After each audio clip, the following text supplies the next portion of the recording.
Welcome everyone, thanks so much for coming. And sort of the end of the year celebration. This is a great panel to have before we finish 2019. So glad it's finishing, I have to say. Hopefully 2020 will be even better. But I think this is a great way to shoot us into 2020 with the Challenger Banks panel. I wanted to introduce you to Bill Wyatt.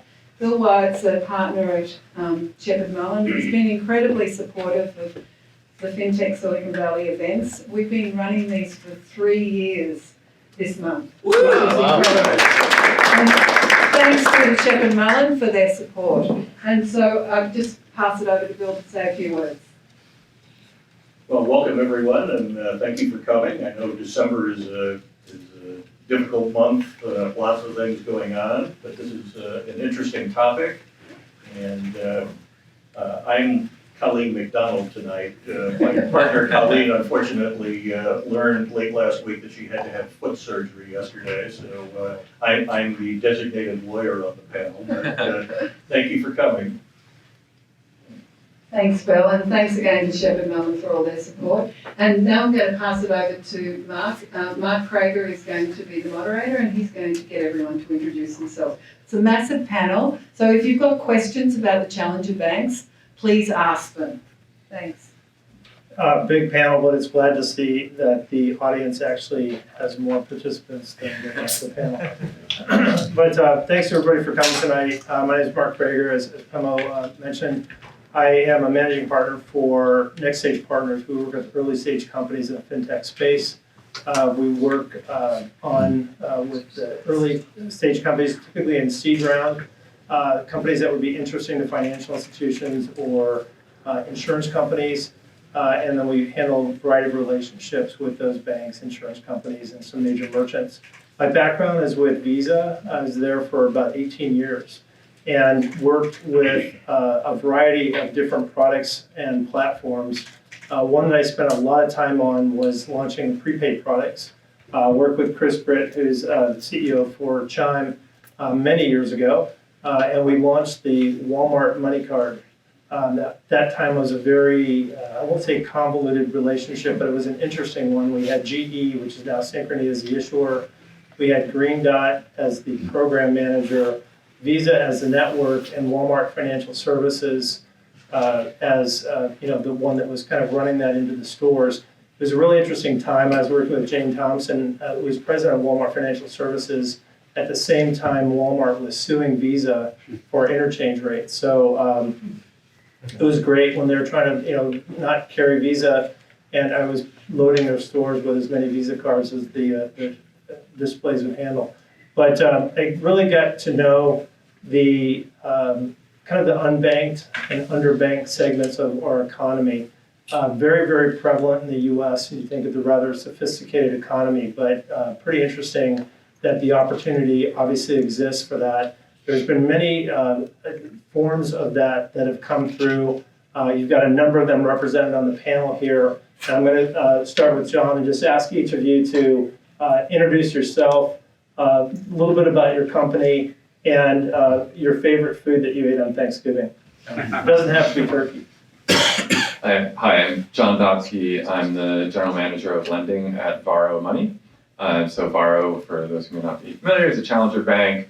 We currently offer bank accounts in partnership with Bancorp, who's our partner, but are working on getting our own banking charter as well. And we've got preliminary approval for that, which is nice. We'll definitely serve kind of the underbanked population as well, so that actually winds up being a very motivating thing, kind of exciting way to help people. A bit about my background. I spent 5 years at Lending Club, worked on kind of the financial platform there, but also kind of lifetime member experience. And before that, I spent about 4 years at PayPal, both in Germany and here in the US. Oh yeah, my favorite food, I forgot about that. I'm all about the stuffing. Hey, I'm Alex Todorov. I'm a product lead for member experience at Chime. Chime is the largest, fastest growing challenger bank in the US. And we provide a free checking account, optional savings account, and a Visa debit card. And we serve primarily the 120 million Americans that live paycheck to paycheck, and they look for a fee-free banking account. And we also recently launched a free overdraft service called SpotMe. Excited to be here, and I really like mushrooms, so we had some awesome mushrooms at Thanksgiving. My name is Akshay. I'm the founder and CEO of Common. Common is building a stack of commonly needed banking and financial services for people with fluctuating income or irregular income. We're starting with a subscription-based, non-payday revolving credit, which comes with no interest. And we are hoping to expand it to other areas. We have about 750,000 users on our wait list, and we're looking to launch in Q1 of 2020. We are not a challenger bank, but we are challenging norms in the United States and then worldwide later. What I ate in Thanksgiving, I actually injured my back and I was on the bed pretty much for the entire week. I'm recovering still. So I had nice amounts of soup and some Thai food. Brian Hamilton, currently founder and COO at SafeCorp, which is just a corporate holding name for the entity that we're building under. We'll release the brand early next year, which is something in the challenger bank space, which I can talk about a little bit more later. Was previously founder and CEO at Lazarow, which is a challenger bank for freelancers and micro businesses. Prior to that, ran acquiring and digital bank product for Capital One and built a lot of the digital bank, what they would have called an internal challenger bank for small business under the Spark brand. Prior to that, did a few other things out here, mostly in acquiring and risk and underwriting. Started my career in lending actually as well. So a number of things I think that are very interesting to talk about now that the space is actually maturing a little bit and you're getting into more of the traditional actual financial products where you have to compete with traditional banks. I think that the first wave of kind of UX on top of your traditional checking account has played out quite a bit. So I think it's just about to get interesting and looking forward to talking to them. My favorite food. Oh yes, food. I had a very non-traditional Thanksgiving, so I'm going to go with the maguro sashimi. Was my favorite dish. I like that. At Thanksgiving. Good evening, my name is Alex Lazarow. I'm a venture capitalist with a fund called Cathay Innovation. Cathay is the name of China Marco Polo's this idea of East meets West. We're about €500 million fund, Paris-based. A third of it invested in Asia, out of Shanghai, Beijing, Singapore. A third pan-Europe, rooted in our Paris office. And a third, this notional rest of the world, mostly North America, out of San Francisco. We also have a Pan-Africa venture fund in partnership with Africa Invest, which is a African-based private equity fund. We're affiliated with Cathay Capital, a Paris-based private equity fund, about $3 billion under management, 8 offices globally, that helps companies scale from one geo to another. FinTech and challenger banks have been a big part of our strategy. It's one of the areas of our fund. About 40% of our capital comes from corporates, including a couple banks. We're investors in Chime as well. My quick background, I've been focused on this intersection of innovation and tech for good my entire career. So before Cathay, I was at Omidyar Network, focused on financial inclusion and investing. And actually that's how I got to know Chime, because I had invested in them from that hat before moving over to Cathay, but invested in a couple other digital banks and financial inclusion players elsewhere. I was a financial regulator for a little while and a consultant to financial services companies for a while before that. So excited for the discussion. I'm Canadian, and so our Thanksgiving happened in October. But my brother and I always fought for the turkey legs, and so the turkey leg would be mine. Well, I'm Bill Wyatt from Shepherd Mullen. I've been a commercial lawyer working in and around the banking space for 37 years. So I mostly represent or work with people who are borrowing from the challenged banks rather than the challenger banks. And so it's interesting to me to watch the growth and innovation. Shepherd Mullen is a major law firm, about 900 lawyers and a dozen offices across the U.S. I spent most of my career in California, but I did spend 11 years in New York, and so I'm familiar with the sort of way money center banks operate and their products. But this is a very interesting and exciting time to be around the financial services business, and things are changing very rapidly. Great, thanks, Bill. And I know you guys are waiting pecan pie. Probably one of the best I've ever had. No, I was going to add. It came from Whole Foods. Being a true Californian, the Zinfandel was by far the Thanksgiving dinner. Perfect. So I have a lot of questions that we've kind of shared as a panel and topics. But for the benefit of the audience and just to kind of find a little bit of common ground, there's a lot of terms that were brought up here in terms of services that you're offering. Financial inclusion, I think, is a really interesting category, and that transcends obviously well beyond the U.S. But it's amazing when you look at a relatively sophisticated audience, I'll say a very sophisticated audience, about the population of the underbanked or unbanked or people that just don't know how to manage their money well. And I told this story before, but I'll tell it again quickly. We were launching the general purpose reloadable card, which I talked about at Walmart.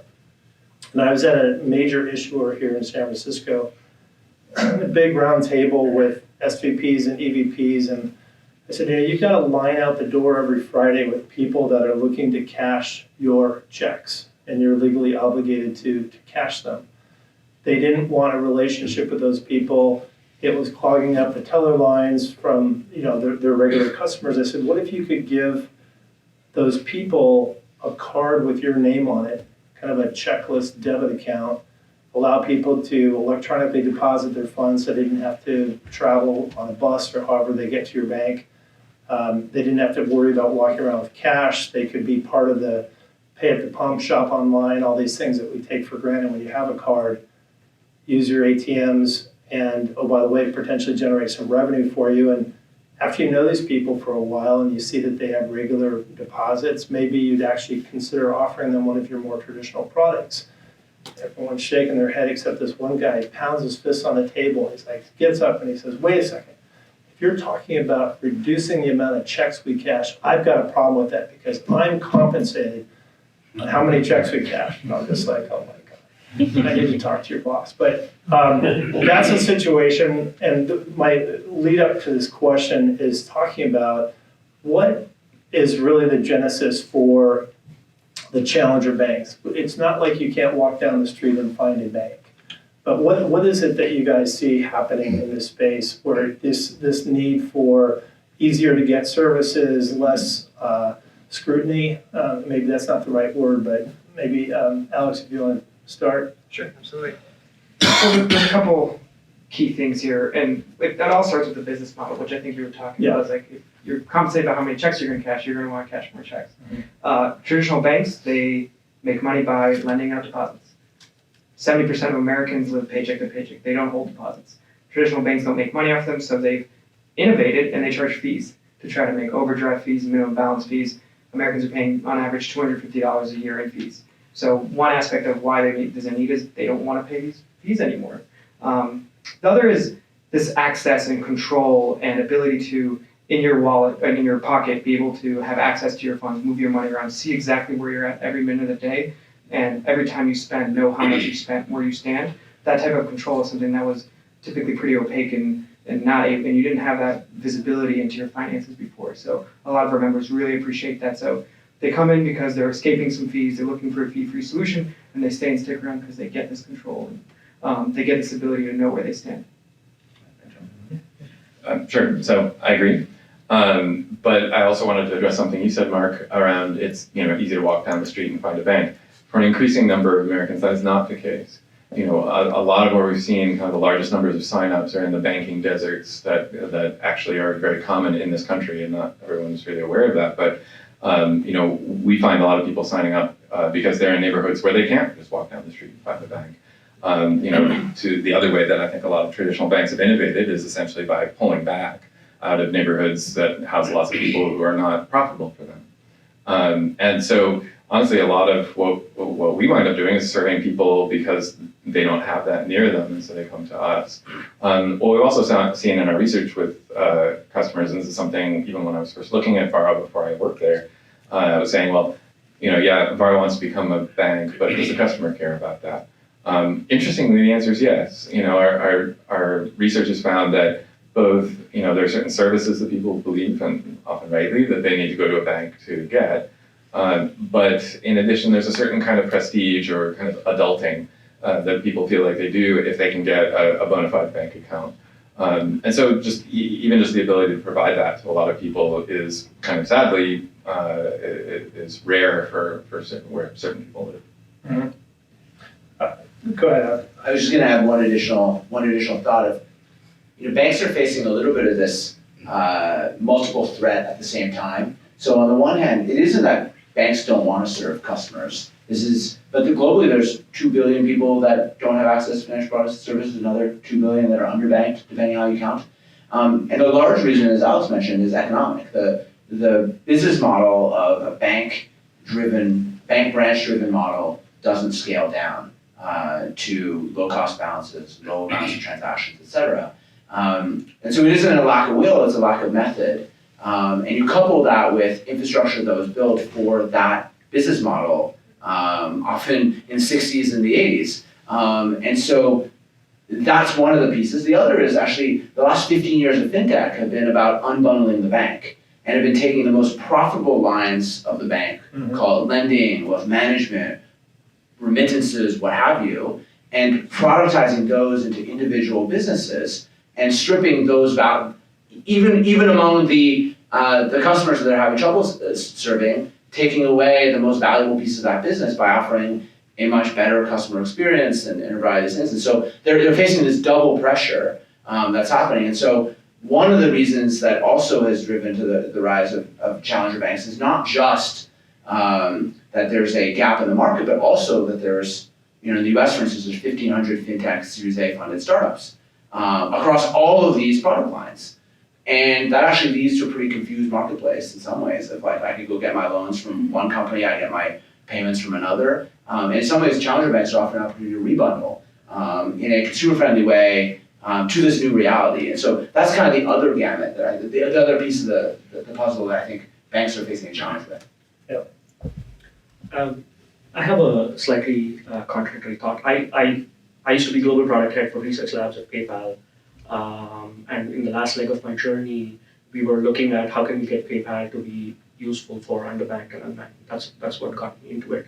I personally grew up being underbanked and unbanked. There were a couple of things that I observed, that a lot of these really fun, innovative companies that were being formed by individuals who never lived this life.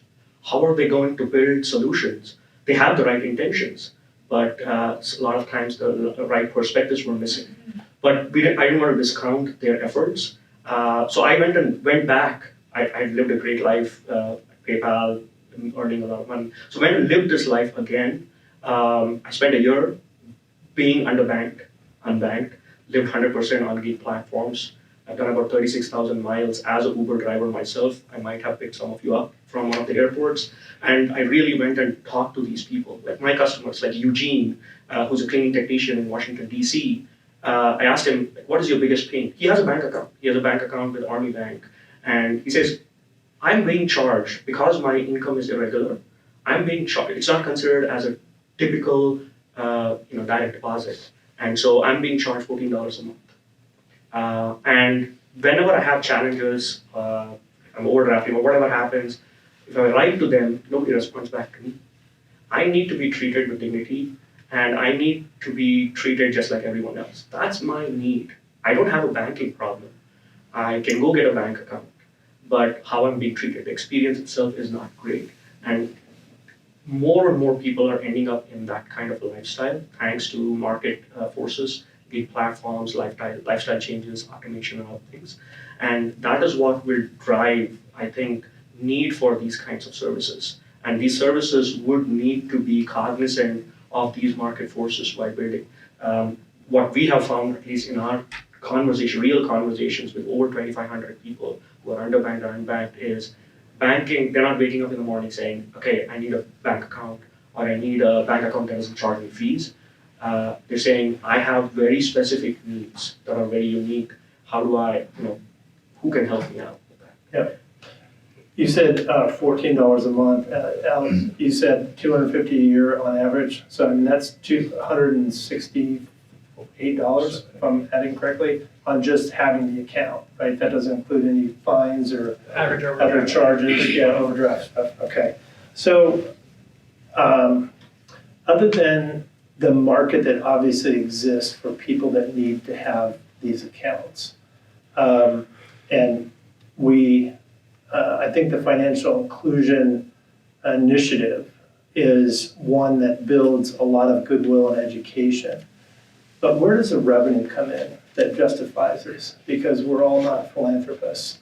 Many of us have stockholders or investors that we're responsible to. And when you don't have the traditional products that a financial institution would have, whether it's lending, I love the kind of the breakout, the compartmentalizing of services. If you think of what's happened with something like a lending club, or you walk down any aisle at 2020, I think there was at least 10 remittance companies that were popping up. But credit, extending credit, mortgages, car loans, all those kinds of things that a traditional bank would really make money on. If the credit card, if people are revolving as opposed to transacting and paying off every month, creates a tremendous amount of revenue. Granted, the challenger bank doesn't have the brick and mortar structure, but where does this go? Sometimes more customers, if every one of them is unprofitable, is not better. Well, I think there's a lot of money to go around right now in banks. The primary revenue model for most challengers is interchange.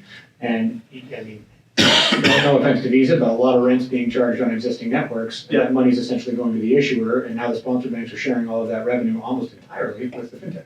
Mm-hmm. So I think what you're seeing now is a realization that things have to be rebundled because everybody has access to that. And so you have to do something different other than just be an interchange play. What else do you do for me as a customer? And I think that it's more than just the unbanked too. I think you guys were starting to hit on it there at the end. It's not that these folks can't get bank accounts. It's not that they are truly unbanked. They're just poorly banked, and they are overcharged. And all of that money is going to pay for the tens of thousands and hundreds of thousands of employees in brick and mortar branches and all of this old aging infrastructure at traditional banks. And the Bezos quote, that margin is our opportunity. Mm-hmm. There's a lot of money to go around, and the third of the P&L that these massive banks charge on non-interest income, or they make on non-interest income, those are fees. Right, whether that's $250 a year or $14 a month or whatever it is, there's a lot of money flowing around back there, and a lot of people getting paid a lot of money to keep, 5, 6, 7, 8,000 banks in business. You don't need that many banks. You can deliver higher quality services with fewer banks and fewer branches, and I think there's plenty of revenue to go around. But to answer the question specifically, I think interchange, lending, right, and then deposits. Most of the sponsors don't get most of the deposit revenue back. They're sharing a little bit of it. Interchange is the one that has really kind of exploded, particularly suburban sponsors that are able to share debit interchange. Very few have put them back together yet. And if you can actually begin to put them back together, and you can get some benefit from your deposits if you're going to lend, where you're getting some additional payment volume because you have additional deposits that they can now spend with you, then the wheels really start to go around, which I think is the beginning of the trend of rebundling, which is if everybody has access to just one revenue stream, you're all fighting for the same dollar. But the reason that banks have won is that they obviously get to use their own deposit dollars to lend, right? And that really is the big pot you're going after. I completely agree with that. In the US, it's really interesting because there's a big use case around debit cards and a whole generation, particularly around millennials, that statistically prefer using debit cards over credit, and thus actually the interchange model has worked really well in the US. Taking a global lens, there's actually different business models that digital banks have used in different contexts. So Nubank in Brazil, which has become very successful, was a credit-first model. And Brazil is an interesting market. There's more POSs per capita than there are in Belgium. And credit card usage is actually pretty common, though access to it is credit limits and affordable levels of it is pretty low. And so what Nubank has done is built a credit-first model. In other geos, people have built the asset accumulation-based model by offering an easier way to save with a little bit more interest rate, et cetera. And so what's interesting is we're seeing different of these pockets, but I think the key is over time will be how do you actually provide a holistic financial product and service experience for your customers. But the most important thing at the beginning is what's the wedge and what's the thing that you really delight customers and are able to scale with them, particularly as a startup. I think interchange is being built way more than it needs to be, or business model should be built outside of interchange because there's a lot of risk involved when you think of interchange. There's regulation. risk that is, or fraud that is covered by regulation that is perpetuated. I think Alex can talk about it, but debit or ACH-based risks are very high. So there is room for doing that. How do banks make money? Banks take a ton of money from a ton of people and lend it to a few large entities, right? And they lend it for a long period of time and charge a large percentage of interest and generate revenue from that. That's their biggest chunk of revenue outside of credit card and other things and fees. How can you use that similar model? How can you take a ton of money from a ton of people and lend to a small amount to a large segment of people? And how can you move that around? How can you create community effects around that? I think that is a big, huge opportunity where yields for the person who's actually putting in money and saving can be very, very high. And the benefits for the person who needs money can also be very, very high at the same time. We have experimented with this and have seen a tremendous amount of success there. And we have experimented this back at PayPal as well. I think there's an opportunity there. And those are the kinds of innovative models I think we should see and we will continue to see. At least we are pushing forward with that. Interchange will continue to be there, but I think it's going to taper down over a period of time. And I hope there'll be a lot of other innovative business models to go after. Yeah, I think that, in listening to people talk about this, and also currently one of my largest clients is a bank that started out as being internet only. And its comparative advantage, was in collecting deposits. And, what I see as the FinTech focus on the underbanked, where that will provide an edge is that it allows you to figure out how to do things in a very low-cost manner, which is something that the banking industry is not good at now because they don't have to be. And so if you can then take that and leverage it, particularly in the deposit area, because as a number of the panelists have pointed out, where traditional banks make their money is that deposits are low cost of funds. And they re-lend that into the market at much higher rates. And, they take this maturity risk and so on. But nonetheless, if you can leverage what you learn about collecting funds in a low-cost way, that will allow you to have a relatively low cost of funds and then figure out ways to lend them out or invest them. And that is a much longer term revenue model than simply fees.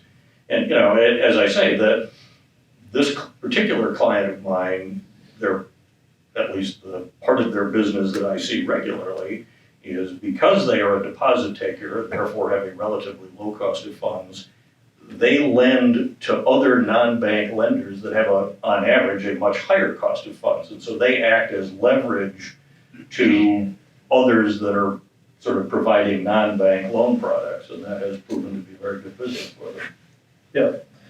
There was some discussion, or a few, you guys talked about credit products, and I'm just kind of curious, there's a couple examples that I've seen in the market. One is a bank out of the Minneapolis area where they are making loans to individuals, but they're doing it through the employer. And so the employer is offering the benefit to the employee to borrow $5,000.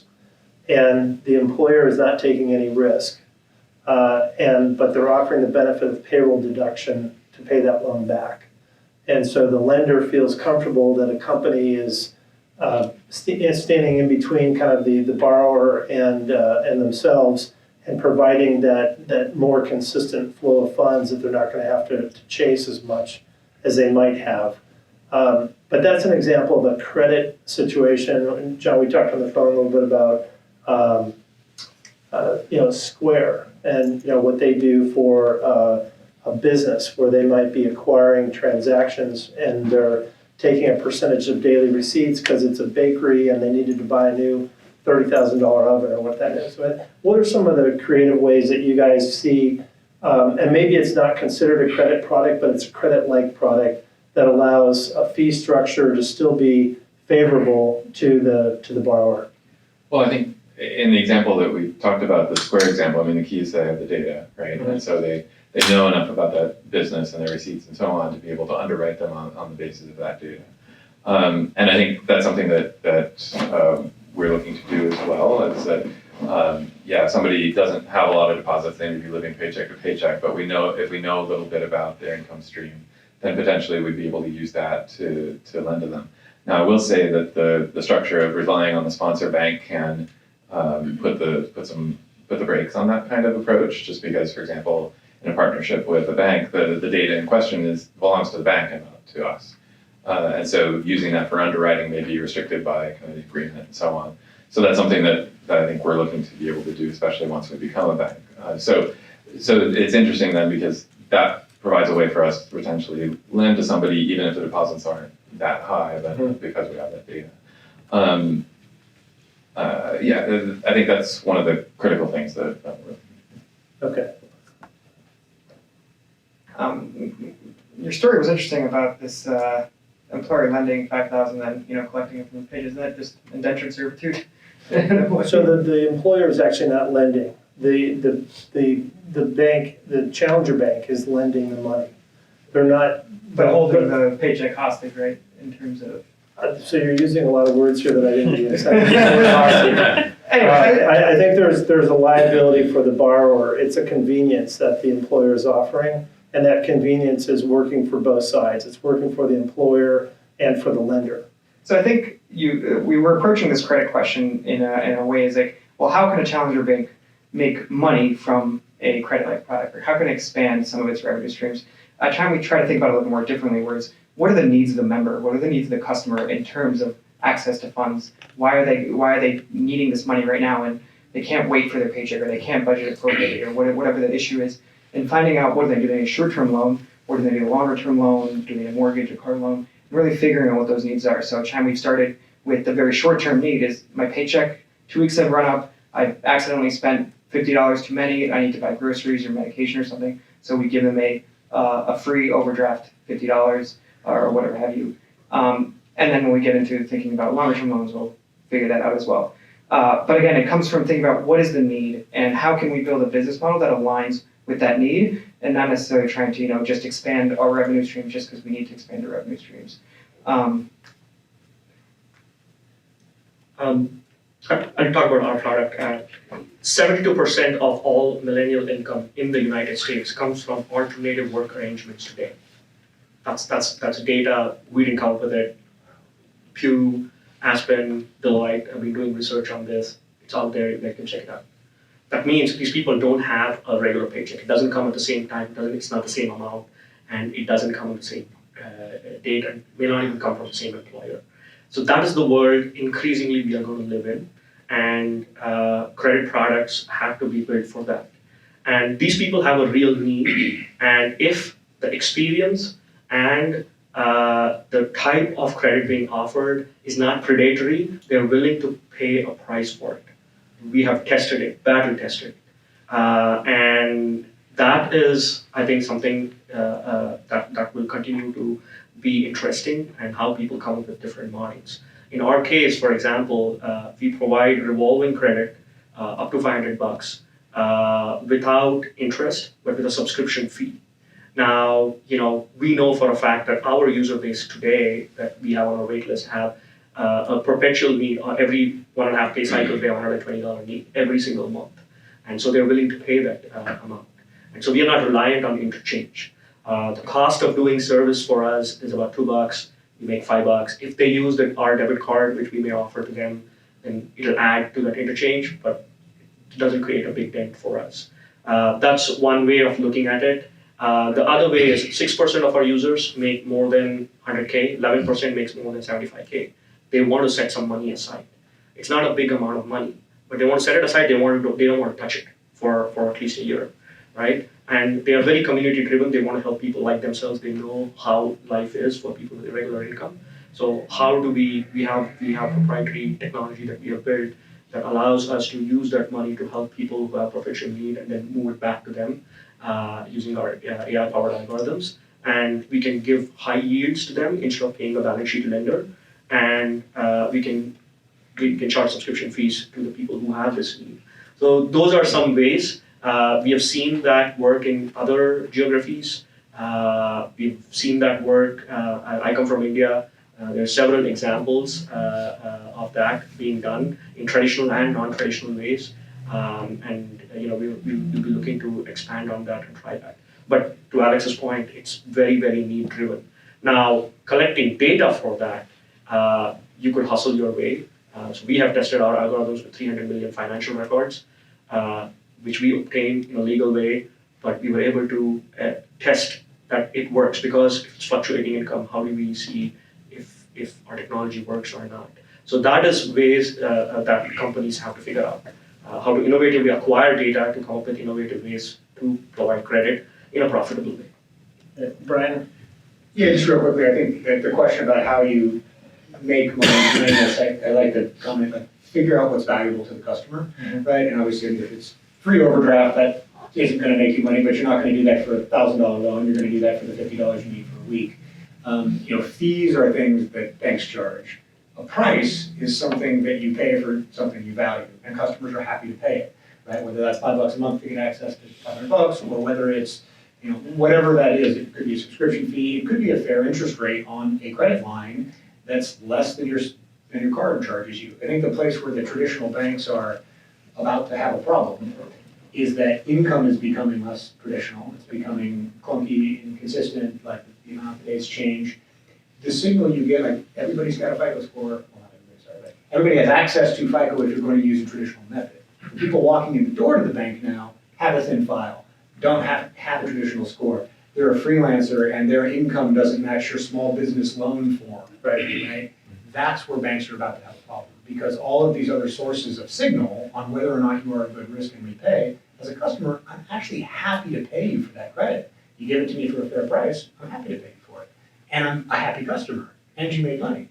I think the place that, it isn't about making money, it's about banks catching up with the fact that the signal is now gonna come from somebody not called Experian, right? The signal is gonna come from an algorithm that understands your inconsistent cash flow, or it's gonna come from your employer. I know you have a paycheck, and therefore, I'm willing to give you a $5,000 loan because I'm actually gonna be paid for a second paycheck. Hey, okay, works for me, I have the job anyway, I'm now getting a better price $5,000 loan. Yep. I think that's where just banks are less able, for a number of reasons, to jump to those new models, because everything is built around the traditional lending model. Yeah, Alex? I was going to build on that because I actually think the employer example is an interesting one. One of the trends, in this panel we're talking about challenger banks, and I actually think the front runners in that are literal challenger banks that are building kind of a checking account and a consumer first acquisition model. But I think one of the trends that is early, but I think is going to accelerate over the next decade, is this horizontalization of fintech. And we're going to see employers, but we'll see companies and brands build relationships where fintech is part of the offering and part of the product. And so we're already starting to see some early things, right? Like companies like Affirm allow you to get a loan on checkout, that's easy, but companies like Snapsify allow anyone to kind of create a bank account using their platform. That's kind of the next version. I think we're going to see these kind of things built into the product themselves. There's a Chinese company called Zhongan that sells insurance products tied to the cell phone. So you buy a Xiaomi cell phone, you have a Zhongan insurance policy. If you break the screen, it automatically detects and will send you a new phone. And so as a feature of the product, the fintech product is built. As a feature of the product, there's a financial service tied to it. I think we're moving in that direction. And so I actually think it's the challenger banks is for the checking account, but actually we're going to see challenger to products, and then it'll be brands, it'll be employers, it'll be a range of other offerings empowered by fintech players to do some of this stuff. And it'll probably also include some of the big brands and big companies as well. Okay, so Real quick, the paycheck's very interesting, just a real quick comment. Chime's had a lot of success with getting paid 2 days early, gives you attention, I get some value out of putting my paycheck there. Banks give you nothing for putting your paycheck there. You could have your paycheck go into Wells Fargo or Bank of America for 10 years. And you walk in and say, I need a $3,000 unsecured loan. They're like, go talk to that other person at the desk and fill out a credit card application and we'll check your credit score. Like, you've been seeing my income for 10 years. So the signal from the paycheck, but also that is the source of your income. Whether it's consistent or inconsistent, that's where everything starts in your consumer financial life. and the banks don't seem to care. And so there's all kinds of opportunity around that now that I just don't see banks catching up with very quickly. One thing I just appreciate your comment on this, and this is for anybody who wants to chime in, is the physical footprint and the need to have a physical footprint to grow your business. It's something that's worked for the banks. Alex, you and I were talking earlier tonight about, a bank merges with another bank, and now they have, 30% more physical branches. Is that really necessary? And I talked to friends of mine. I talked to 3 today. It was just more of a survey of 3, knowing that this conversation was happening tonight. When's the last time you stepped into a bank, a physical branch bank? What did you have to go to a bank for? Because it's online banking, it's ATM, and all of them today, so again, survey of 3, had not been into a physical branch bank for years, right? A lot of youngsters, college students specifically, who work 30 hours per week and go to school, they need, if you go to Berkeley and you ask them, they're actually going. But the point I'm trying to make is physical branch for a bank is not required, but having some kind of a physical entity where you could, if I'm a bartender and I made a ton of money on a Friday, but I want to buy stuff on Amazon, having the ability to convert that cash very quickly, easily, today is not possible with challenger banks. With us, next year, you'll be able to do it at 100,000 locations. Cash in, cash out, 100,000 retailer locations. And that is required. Through a machine or a real person? Through the retailer or through a machine. Okay. But cash in, cash out. So physical branch for a bank, not required, but ability to go into a physical entity to exchange. A lot of people make money through cash. They need to convert that. Yeah. Maybe 2 observations. And so the first is, I think that the ATM network and the ability to do cash in, cash out is one obvious need of physical presence. But I actually think if you actually take a step back on a branch, like a branch was a mode for a bank to offer financial products and services, but also to have a relationship with their customer and create trust. Those things don't go away.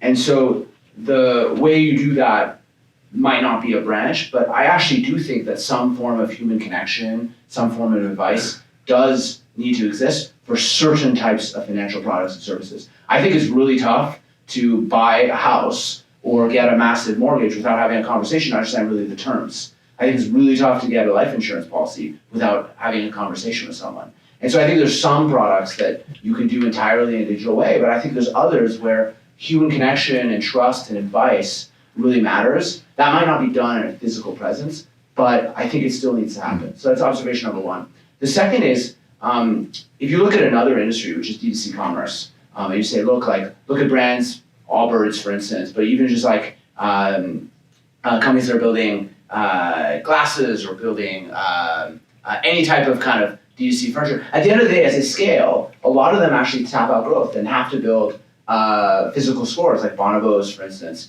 They don't do it because that's a primary sales channel, but because people actually want to try out the clothes. This is kind of another like people want to see what this thing is. Not everyone is willing to go totally direct to consumer. Some are, and those will be the early adopters, but eventually companies at scale where they need to fulfill a broader range of this kind of human interaction. So I don't think we're going to need bank branches per se, but I think we're going to need something, particularly as companies scale.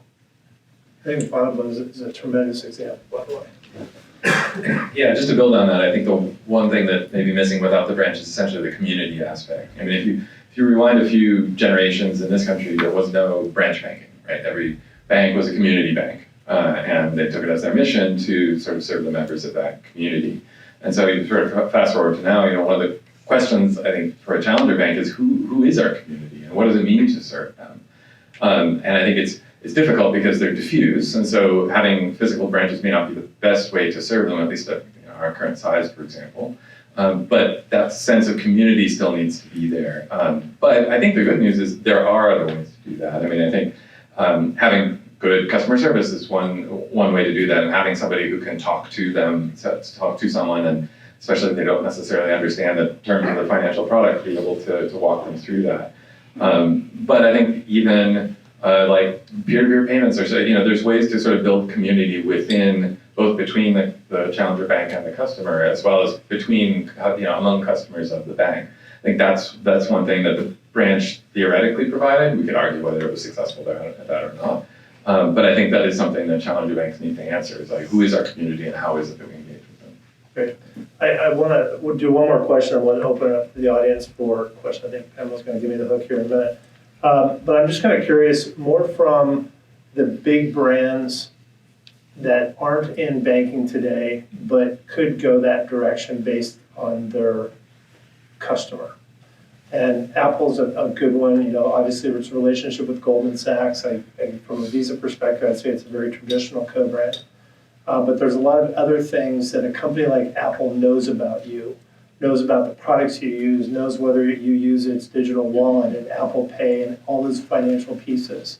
One could easily say that Facebook knows a lot about their customer, or even a Google. Maybe they know too much, right?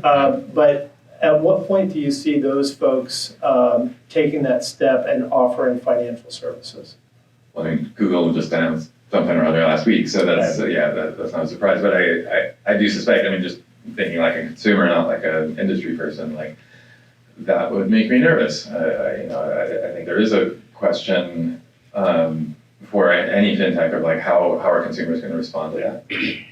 I think Apple's a somewhat different story, although they know a lot of data. I think they've got just sort of a halo effect around that in terms of privacy. And so while it's, as you say, a fairly traditional card, that doesn't seem to be a big problem. But I would see people kind of pushing back. Like at Facebook, I would have a hard time seeing that being really successful. Right. Yeah, I think Amazon's the obvious one. Yeah. I think they've, and all kinds of industry research puts them out there as this. And they've had a co-brand for a long time. And they've had a co-brand with JPMC for a long time, which is great. Everybody's going to do okay, you do the credit, you get 5% back on my thing, which is essentially what Apple's doing with Goldman Sachs. It's what Amazon's doing with. Right. What I think you're getting at though is the next thing, right? When can I actually have a primary account that you gave me, Amazon, even though it's a sponsor bank behind the scenes and you're not a bank yourself? Yeah. And I think it's coming, right? Like Google announced something recently.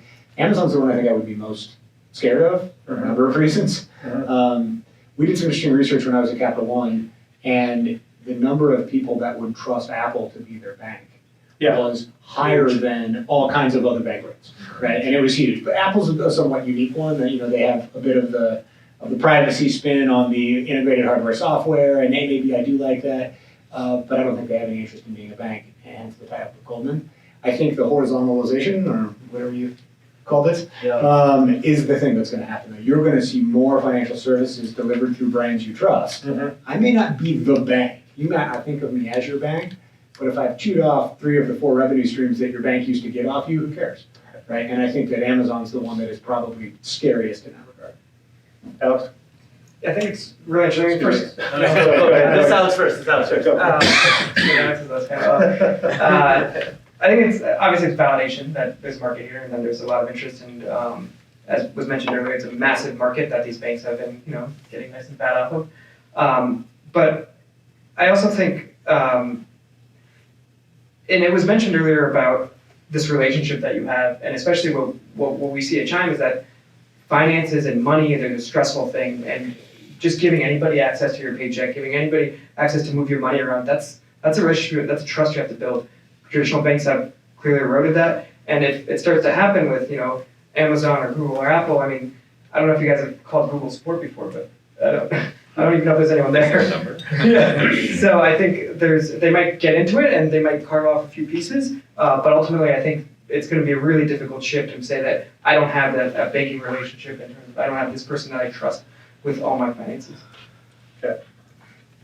I have a contrarian view. I think the most valuable thing that these big brands have is their brand. And with financial services, people are not messing around. It takes one straw to drag you down. You must have seen the recent Apple thing where you're discriminating against women. They were not, but they were reliant on Goldman Sachs. Their algorithm messed up. But people were not blaming Goldman Sachs. People were blaming Apple. They're saying Apple is discriminating.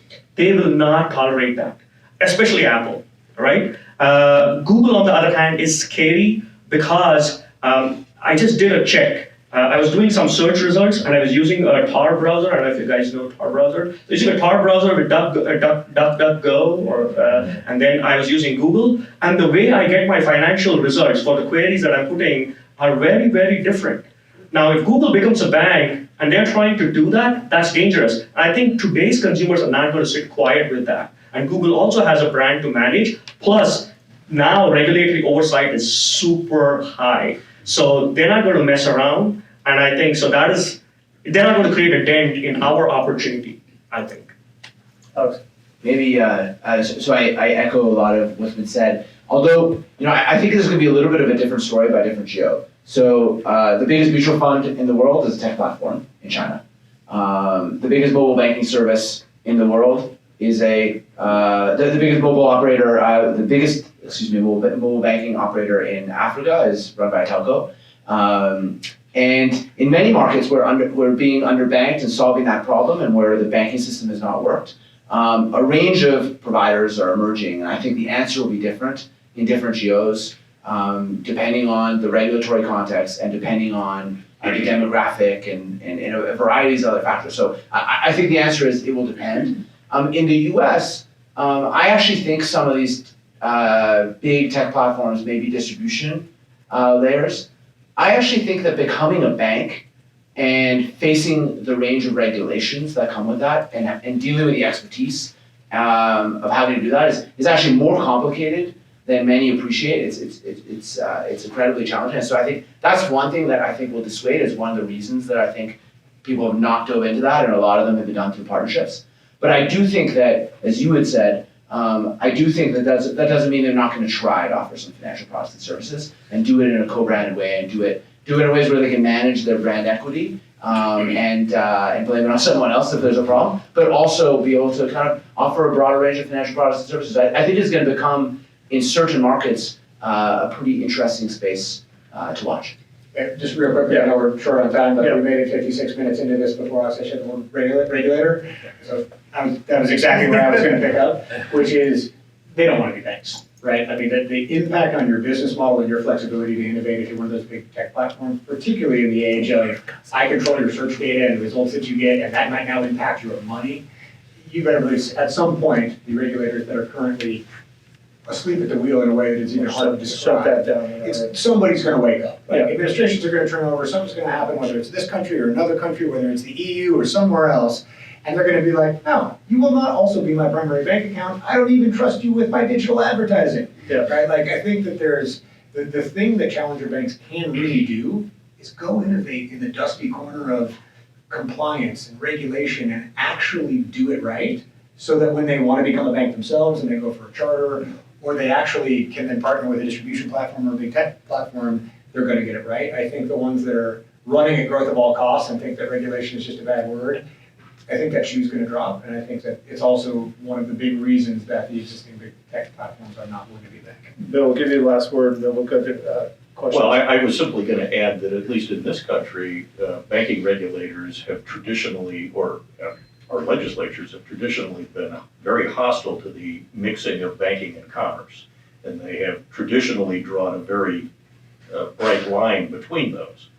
And I'm not so sure that at the end of the day, that mindset has disappeared. And so I think partnering is probably the way that people will go for the foreseeable future. Yep, good.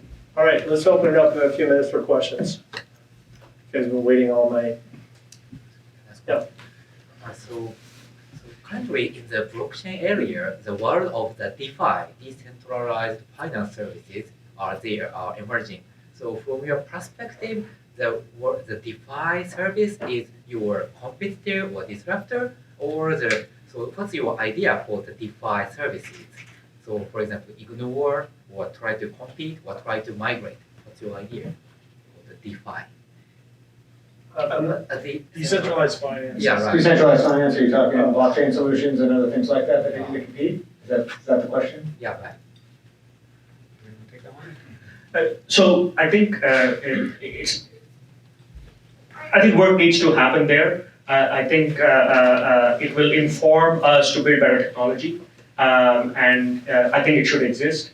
And at least we don't look at it as competition. We want more and more companies to do that, experiment, get punched in the face by regulators while we are actually doing it traditionally. And then once they've been punched enough times where everybody has consensus, we will adopt those technologies, and we will work with them to be very, very successful. I think it needs to happen. Our company at least, we have some elements of blockchain, but we're very picky and choosy for very specific needs. That doesn't put us in any kind of like crypto space, which is a bad word. Yeah. We good for one more? Yeah. So every day you kind of see in the news, there seems to be sort of a new neobank that pops up, right? And agree, Akshay, with what you had said, as well as Brian, around some of the regulatory pieces, or why not go and innovate in kind of some of these regulatory pieces that maybe are not as sexy. Just general perspective, why do we think that there's so many neobanks that are just popping up every single day to compete with, let's say, Chime or Lazarow? So the thing is, the biggest culprit in the space is SynapseFI. If anybody from SynapseFI is there, you guys are the culprit, right? Because they give you the feeling that, oh, there's an API, it's just like AWS, I can go and I can build a bank. And I'm part of a group of 60 FinTechs. A large amount of them are people right out of school. And the number of questions that they ask, like they have no clue. I'm not saying it's bad. A good amount of naivete is required, but they're doing silly mistakes that will get them behind bars or in deep trouble. And they have not even thought through it. They're like, oh, well, Synapse will take care. But if you read through the agreement of Synapse, they're like, you are responsible. A good case for everybody to learn and read about is Oxygen, that took what Brian mentioned, took the growth, let's just grow, and we will rely on our banking as a service provider, and let's be a neobank without thinking about through the layers. They got punched in the face very hard. I'm glad that they're coming back up for air with other partners, but they got punched because the bank behind the scenes said, I'm not responsible. The banking as service provider said, I'm not responsible, you're screwed. And they didn't know that they were screwed. And because they didn't do the homework. Money it's been around 2000 BC is when banking was invented. Like, this is not social network, right? Mm-hmm. There are norms, there are psychographic, demographic, prevalent norms. You got to fight through that to innovate, and you got to innovate being knowledgeable about all the layers. Otherwise, you're going to die fast. Yeah, real quickly, I would just say that there's a lot of neobanks out there, right? And they're spawning up everywhere. It's like you fed gremlins after midnight, and they're just multiplying. We're the largest growing economy, like economic expansion cycle, not largest, but longest continual in history. And the regulators have been completely asleep at the wheel. So winter is coming, right? Like, if you're not building something more fundamental that solves a real customer problem, and don't understand like where your tech stack touches a rail and who makes the money, right? It's going to get painful for you. So what do you think the banks are doing right now? They're still cashing their paychecks, right? And that's the problem, right? It's that this forcing function has only now started to catch up to the banks. They're starting to realize, like, oh, okay. And I'm sure that some acquisition will happen. They'll buy their way into some of these markets that have been quickly expanded to by the neobanks. But their infrastructure is so old, you can't replace it tomorrow. And that pressure is going to happen in a down market for them as well. So I think you're going to see some real shakeout as the macro environment goes through a cycle. But the good news is that the people that make it out of that, and the neobanks that really had innovation and they really solved the customer problem and they did something right from a regulatory perspective, they're going to look really good on the other side of that. And they're going to be seen, I think, as models for traditional banks of, wow, if I could build my stack over from scratch, what would I do? I would do that. And that hasn't happened yet, but it probably will. One last question. Yeah, so building on that, a little bit on that question, do you think it's an eventuality that eventually you become so Varo already decided relatively early in your kind of path to become a bank? Because partnering, you maybe call yourself a neobank, but you still need a bank partner. And at some point, that's a detriment to scaling, right? So at what point do all neobanks eventually become banks? I don't think so. But you need to partner with the right company I think I give an example. I think what Uber did with Green Dot is the right partnership, because Green Dot has the propensity. So neobanks innovation is capped, and it's capped by the banking partner whose innovation is capped by their core service provider, who majority of the time is FIS or Fiserv, who is not going to make changes even if you push them, unless you're a $100 billion bank. So if Chase goes to FIS and says, I want all of this core stuff changed, or I'll switch code, they'll say, oh shit, let's do this. But if a bank corp goes and says, FIS, let's talk in Q4, right? And that is the attitude. So remember, all neobanks are sitting on top of incumbents, even if they don't realize. And so you need to partner with the right organization who will work with you to push the needle forward for you across the layers. So you don't need a chunk. Go ahead, Alex, last comment. I was gonna say, I think there's 3 reasons that a neobank might move towards becoming a full stack bank, and I think you'd have to fulfill one of those for that to happen. I think one is, as you were talking about, having flexibility around the product. You're unable to do things that you really want to do, to have an offering that's really differentiated, and so you do it to control. I think a second is actually just for margin. And you say, hey, look, I want to control a bigger part of the stack and drive better economics. That typically, I think, would happen more at scale, and isn't something that really makes sense at the beginning when you're using really expensive venture capital dollars. And the third is regulatory. So for the moment, the regulatory stance has actually been pretty friendly towards digital banks. That isn't the case in every market, and in some markets, the rent-to-charter model is not possible, and so they've taken more of the full stack way. So I think it really depends on those dynamics and the calculus you have to make. Great. I want to thank the panelists, and I'll turn it back over to Ellen. And so please give them a round of applause, everyone.